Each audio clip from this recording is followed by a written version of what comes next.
Good morning, my dear students. Welcome back to history class. Yesterday's concept we will continue the independence and partition of India. Yesterday we have discussed about Lord Mountbatten's plan and his plan acceptance. Acceptance of Mountbatten's plan. Classes and acceptance we have discussed. Anyhow, finally we have come to the end of British rule with the Indian Independence Act of 1947. In this many provisions they made. With this, what were the changes? Finally, this is a final thing which is going to be distributed. Especially the Indian Independence Act is meant for the distributions. Now Pakistan, they don't want to stay with us. Even our Indian leaders also thought that it is very difficult to continue the journey further with the Pakistan. So that we have finalized now distributions. Whatever we had, we were enjoying till date. Now it has to be distributed, and as well as end of the British rule, to put an end to the British rule. All these were made with the Indian Independence Act 1947. In this act, many laws were made in this act. Just we will see what were those. The Indian Independence Act 1947. After the Mountbatten Plan was accepted by the Indian leaders, the British Prime Minister introduced the Indian Independence Bill in the House of Commons. The bill was passed by both houses of the British Parliament on July 1st, 1947. The main provisions of the Act were as follows. Very important, my dear students.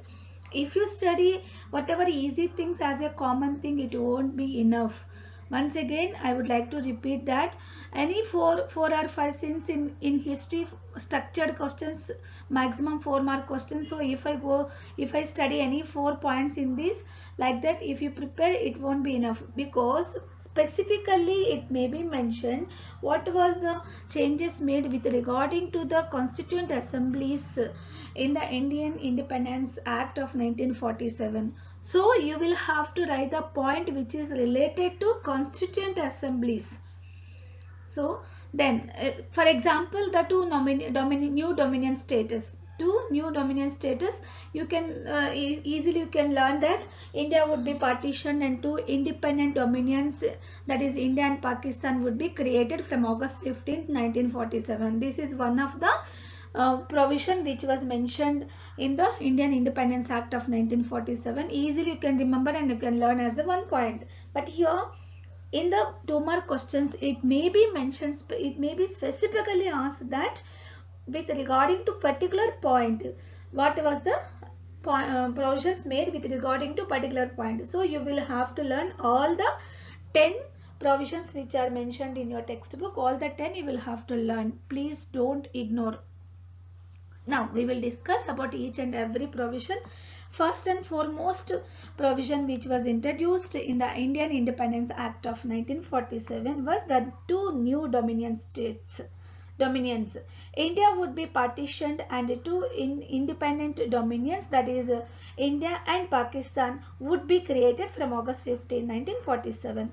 The act provided legislative supremacy of both the dominions. The territories of the two dominions were divided in such terms that Pakistan would comprise Sindh, British Balochistan, North-West Frontier Province, the West Punjab and East Bengal. India was to comprise all the remaining territories included in the British India. The exact boundaries of the dominions would be determined by the Boundary Commission.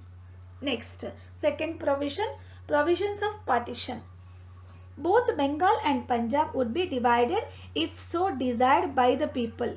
Whatever according to the desire of the people, those who are living in Bengal and Punjab, it would be divided according to the desire of the people, those who are staying there, whether they want to join with India or Pakistan. The provincial assemblies of the two parts would meet separately, representing Hindu majority districts and Muslim majority districts, and would decide through a majority vote whether they wanted to division of the province or not.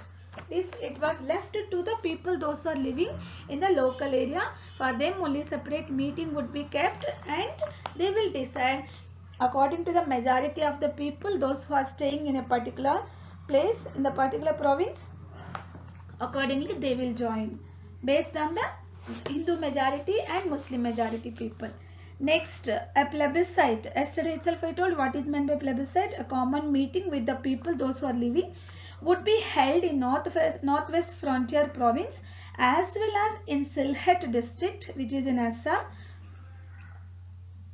in East Bengal, to determine whether they would like to join Pakistan or India based on the people's decision only. This one also based on the people's decision only, the local people's decision. They would conduct a meeting, and according to their desire they will leave to join whether into Pakistan or India. Next, Governor General for each dominion. After the partition of this thing, till they start to frame their own constitution and follow, till then Governor General will be ruling for each dominion, but separate Governor Generals. There would be a Governor General who would be appointed by the British King on the advice of the cabinet of the concerned dominion. This arrangement would work till the framing of the constitution. Of course, we started to work on the constitution, framing the constitution with the help of Constituent Assembly, started to work from December 9th, 1946. As we have learned in the previous classes, they took 2 years, 11 months, 18 days to frame the constitution, right? Almost around 3 years they took to frame the constitution.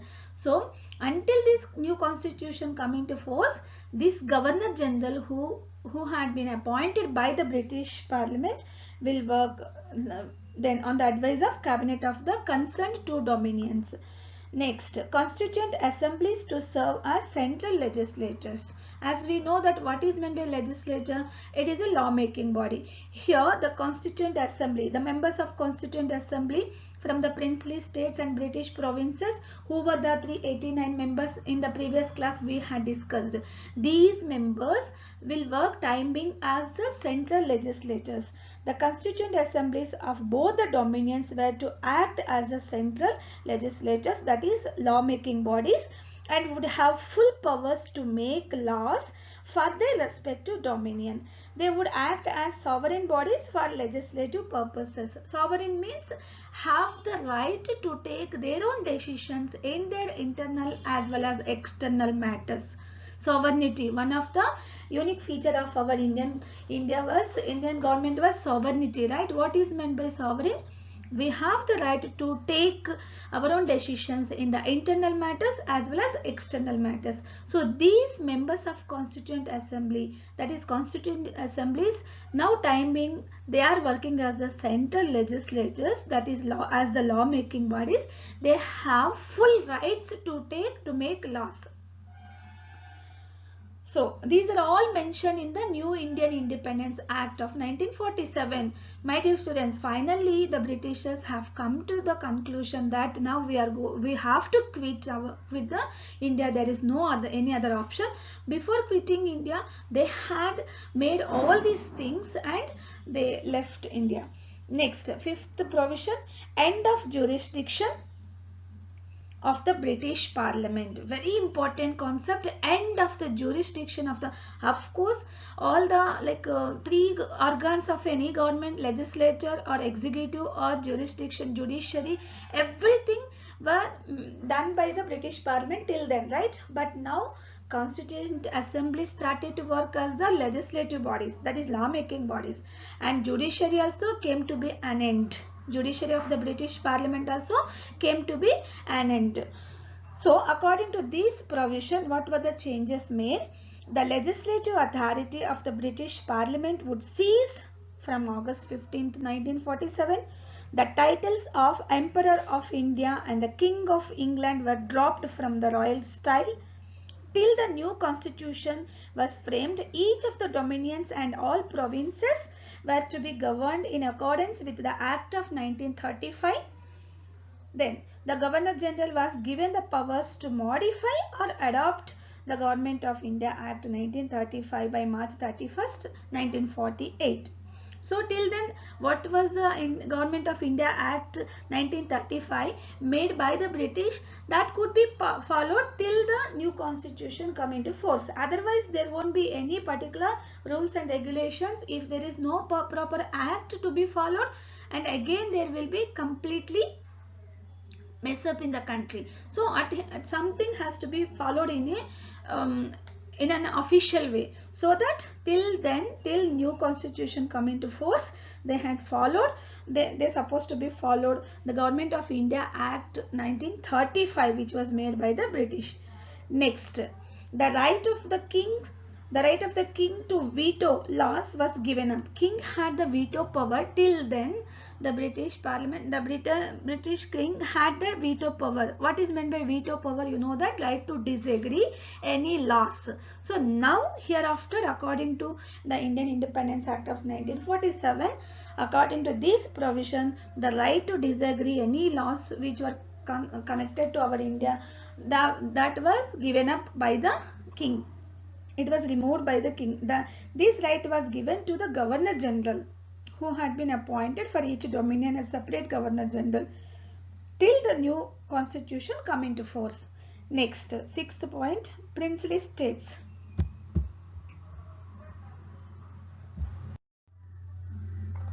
The princely states would become independent, and all the powers exercised by the British authority were to be terminated.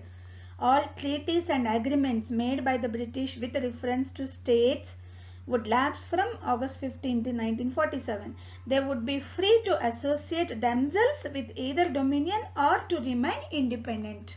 The princely states, if they want to join in any of the dominion, that is India or Pakistan, if they want to remain as independent, separately independent, means that freedom also was given according to Indian Independence Act of 1947. Next, treaties and agreements. With effect from August 15, 1947, His Majesty's government would cease to have any responsibility for the government of India. All treaties and agreements between the British government and the rulers of the Indian states or any authority in tribal areas would lapse. Agreements with the tribes of the Northwest Frontier Province were to be negotiated. Negotiated means it was given to up to them, the tribal areas in the boundaries, those who are living.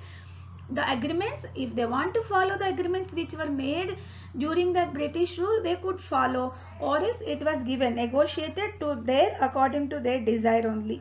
Next, division of the army and assets. Now all should be divided, right? When it is partitioned into two, everything, boundaries and states and princely states and some other tribal areas, the boundary areas, wherever they want to join, they can join. And two governor generals had been appointed. Everything had been distributed. In the same way, even army also had to be distributed amongst these two. Provisions were made for the division of the Indian army between the two dominions, and steps were to be taken to share the assets and liabilities between the two dominions. So what are the assets, the facilities, army, everything has to be distributed. Otherwise there will be again disputes between these two. Next, bringing the act into operation. The Governor General was vested with the necessary powers for bringing the Indian Independence Act into effective operation. He has to start to bring the act, to implement the act. The Indian Independence Act of 1947, after he had been appointed, after giving the independence, he has to start to implement the act. Next, Office of Secretary of State and interest of existing officers. So, do you remember that one of the administrative changes which were made, consequences made as a result of 1857, the Office of Secretary of State had been appointed by the Britain Parliament with for his members. So, this Office of Secretary of State post had been abolished. Provisions were made for safeguarding the interests of the existing officers appointed by the Secretary of State, and the office of the Secretary of State for India was abolished. Actually, he was one of the Britain Parliament member. He had been appointed to look after the administration in our India as a result of revolt of 1857. They did not trust, they lost the trust on the British East India Company, so that from the one of the Britain Parliament member they had appointed as the office Secretary of the State of India. As a consequence of revolt of 1857. Now this post has been abolished. The Secretary of the State for India abolished, and those who are existing from the force, the officers, were given some safeguarding things, interests according to them. Some safeguarding things were given. Now as a result, finally, referring to the Indian Independence Act 1947, then the Secretary of State for India remarked, the bill is unique in the history of legislation of this country.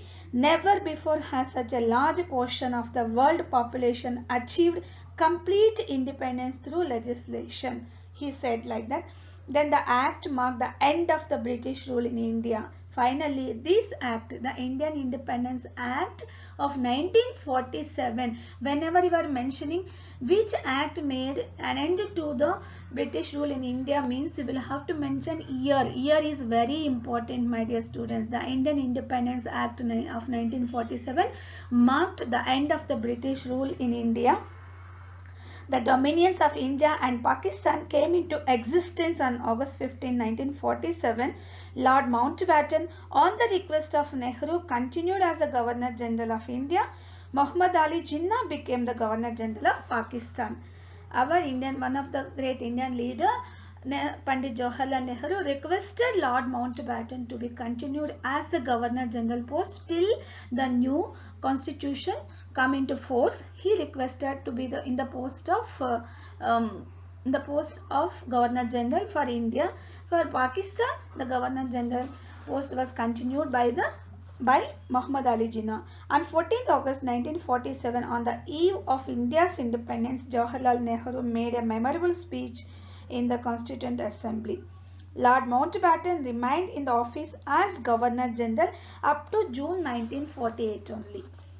C. Rajagopalachari succeeded him as the first and last Indian Governor General. Please note down the point.